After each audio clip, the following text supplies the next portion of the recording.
Well, educational institutions to be turned into green spaces, I think is rather relatively easier compared to say industrial houses, etc.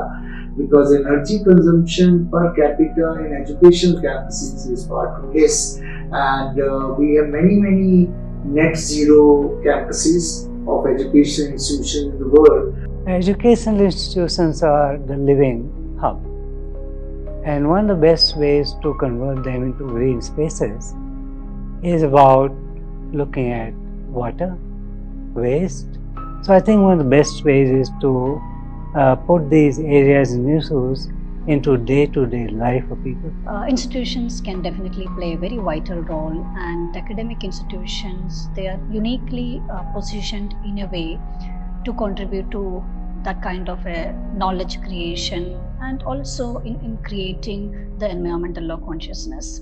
So I think universities need to have a much more involved process of moving electronic, and also discuss ways in which electronic waste is also to be addressed. So turning green would mean a more holistic approaches where we discuss how our education pattern can also go green and not just moving from paper to electronics.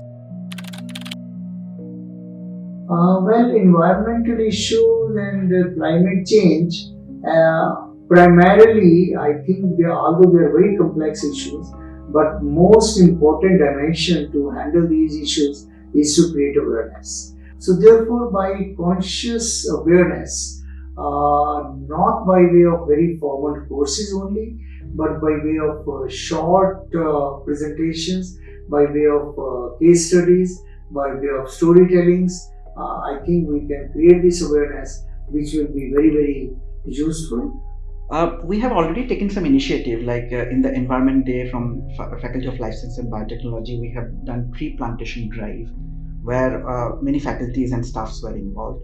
We can do workshops, we can do for school children, for different age group, for college children, for our university students, to make them aware about conservation, least usage of plastics, and make them aware about conserving our energy and fresh water.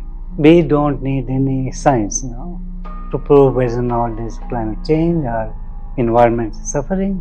So there is enough science. Now we need to live it and feel as to what can we as humans be able to do in order to arrest anything happening wrong, both on the environmental side and also on the climate aspect. I think the primary way to do that is to bring it into schools, and I think it should be introduced into school curriculum now because the issue is so important, and from a very young age, children, and I think children are very receptive to these ideas, perhaps more than adults.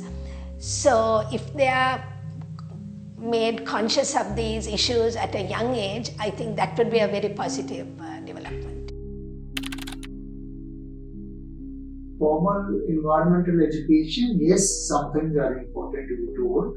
For example, everybody should know what are the basic parameters like TDS, COX, NOx, etc., so that you are aware of what are the permissible limits, you are aware of what is good for your body, what is not good for your body. But I again repeat, to make environmental consciousness as a habit has to be by role models. See, if I speak from a South Asian university perspective and also generally, so for instance, South Asian University has established a specific center on climate change and green transition. And as a kind of an interdisciplinary center. So I think that's a very key and vital in terms of bringing the overall holistic understanding of climate change to the region.